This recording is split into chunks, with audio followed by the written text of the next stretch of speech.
One NIA member who was living off of government entitlements in California recently said that he will come out of retirement for $25 per hour. Anything less wouldn't be worth it.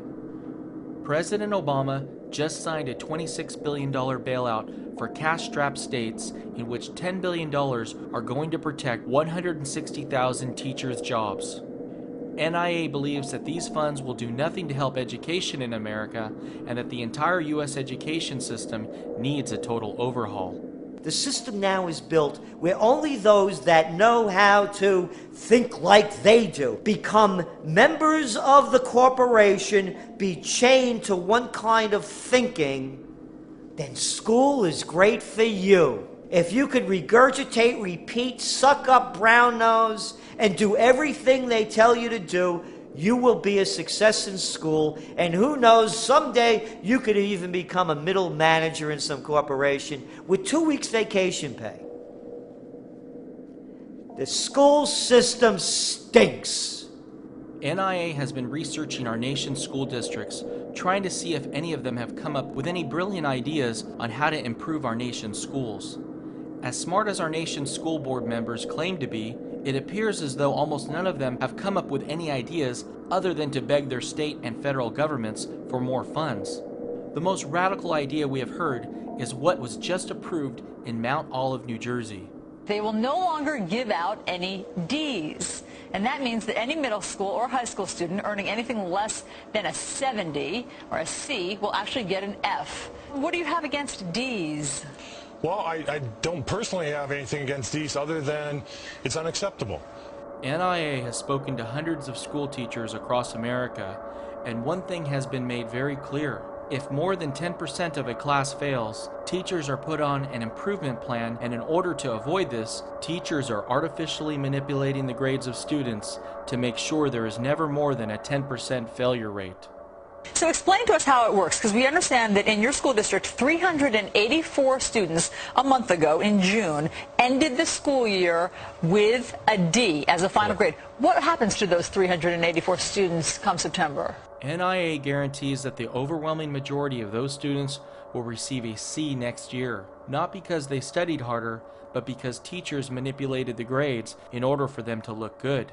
Fox News exposes this scheme as grade inflation, which was probably the most Fox has done all year to warn Americans about the dangers of inflation. This causes the school board president to literally become speechless. Do you fear that you will see grade inflation from teachers so that they don't get in trouble for having to give somebody a less than a C? Will they then give everybody a C so that they're not in trouble with you? One, I don't believe so, because I believe in the integrity of the system, that They keep faking the scores so that it makes it look like their kids are doing better, so they keep getting federal aid, and those teachers get bonuses. So they cook the books even at that level. Students today are taught in high school about the need to get deeply into debt to attend college for a degree that is worthless because everyone else has one. With U.S. youth unemployment today at a record high, we should be teaching high school students the essential skills needed to start their own businesses immediately after graduating high school. Instead of spending $100,000 to support the lifestyles of professors and administrators who failed in the real world, students should be investing that money to start their own business. Unfortunately, students today are completely dependent on finding non-existent jobs and don't have the knowledge or motivation to go out and create employment on their own. Privately run-for-profit colleges like DeVry University are outright scams that are taking advantage of high unemployment in the U.S. today, along with the government's willingness to give out easy student loans. When I walked into this place, I said, I will graduate with honors, and I did. And they got jobs like that. I mean, the next day. I work in operations. Software engineering. Accounting clerk. I just got a job as a web designer. Really good job. It's actually kind of like my dream job. DeVry claims to have a job placement rate of 90% within 6 months after earning a degree. Yet only 38% of those who took out student loans to attend DeVry are repaying their loans on time. Students in these phony universities openly cheat on their exams right in front of their so-called professors. Not only is a degree from DeVry or any comparable school completely worthless, but NIA believes they are worse than worthless. If you apply for a job and show them your degree from DeVry, it is likely they will completely avoid you for being stupid enough to have gone there. Disturbingly, the US government is now providing foreign aid to subsidize the creation of overseas jobs in South Asia that are replacing jobs that would have been in the US. The United States Agency for International Development has launched a $36 million program to train 3,000 IT specialists in South Asia. Following their training, these workers will be placed with outsourcing vendors in the region that provides services to American companies looking to take advantage of Asia's low labor costs. Government employees today make more money than private sector workers in 83% of all comparable occupations, with average hourly pay being 20 to 40% higher than wages in the private sector. Once you include health insurance and other benefits, the average federal government worker received $123,049 in total compensation in 2009 compared to the average private sector worker's total compensation of $61,051. Some local and state governments also pay outrageous wages. Robert Rizzo was being paid a total of $1.5 million in annual compensation as the city manager of Bell, California, a small town with a population of 36,000 people. The assistant city manager in that same town was being paid $845,000 per year, with the police chief being paid $770,000 per year. All three of them were promised pensions when they retire for the majority of their salaries. Two LA Times reporters uncovered these outrageous salaries when they were investigating another matter in a neighboring town. After it was made public, residents of Bell, California literally marched to City Hall and forced these three to resign from their positions. Just disgusting what they're doing with our money. It's all going into their pockets. I have lived in this city for 38 years. I have never seen before this kind of behavior from the city government. They're serving the people. They're not supposed to be making money out of us. NIA believes the most disturbing part about Bell, California is not what these government employees pay themselves, but how no city residents took enough interest in their local government to discover this until the media uncovered it years later. Bell, California just saw its debt rating downgraded to junk and will likely soon default on its debt, all because residents of the city were simply too preoccupied to care.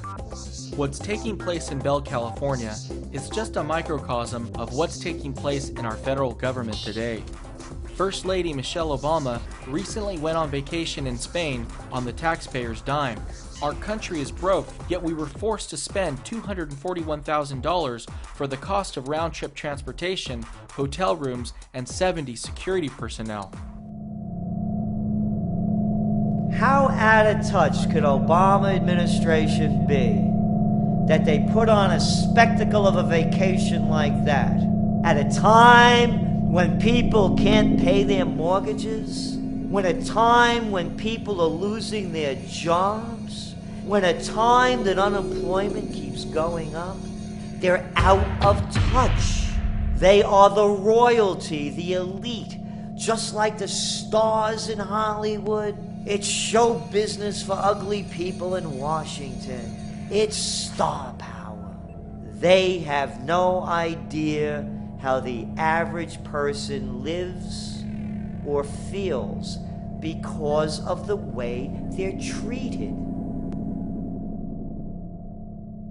The U.S. Treasury is so pathetic that they are now even accepting online donations just to try to pay down the debt.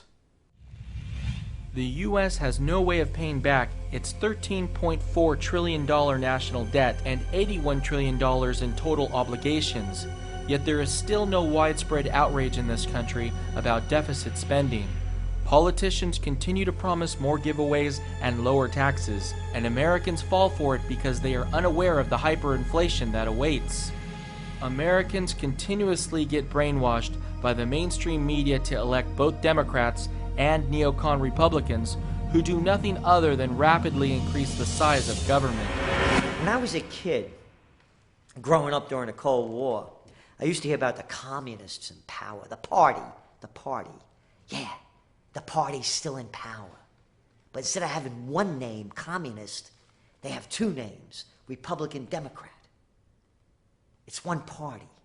Party members, party heads, party whips. The party. They're having a party and you're paying for it. Right now, there are candidates debating about the Constitution of this country. In fact, some of these candidates are holding up the Constitution and saying how they're going to restore it. Yet the next sentence out of their mouth is how they're going to reform an entitlement program, or how they're going to take money from a group of people to offer a tax deduction to another group of people. Redistribution of wealth is not in the Constitution, and neither is a democracy. The Founding Fathers set up a republic so that we did not have mob rule, so that we could not vote each other gifts, because they knew that if you continue to re-elect politicians that promised you more of other people's money, we would eventually destroy this nation. In order for Obama to reach his goal of lowering the U.S. budget deficit down to $752 billion in 2015, the White House is projecting an average GDP growth rate of 5.58% over the next 5 years. In the second quarter of 2010, U.S. GDP grew by only 1.6%. To get this dismal 1.6% growth rate, the U.S. government had to spend $3.7 trillion on bailouts, stimulus bills, the buying of mortgage-backed securities, and other commitments. The U.S. government bought GDP growth in 2009 by implementing its destructive cash for clunkers and home buyer tax rebate programs. Recently in Los Angeles, California, my friend had their car stolen. It was a 1994 Camry. And we were wondering, why would anybody want to steal this old vehicle? You know what the cops told him? That because of the Cash for Clunkers program, because of this supposedly government stimulus plan that was supposed to help our economy, thefts are up for older cars because the thieves need the parts. Parts are in huge demand for older vehicles because the government literally destroyed a working asset and sent it off to China. The U.S. is so desperate to generate revenue now that they are taking advantage of America's concerns about inflation by selling forever stamps. Stamp prices have increased by 475% over the past 40 years. The U.S. Postal Service claims that if you go to the post office and purchase a forever stamp today, you will be able to use it to mail a first-class letter at any time in the future. NIA considers forever stamps to be a scam. The government is spending the funds they generate from the sale of forever stamps and won't have the resources to meet these obligations in the future. NIA is confident that the U.S. government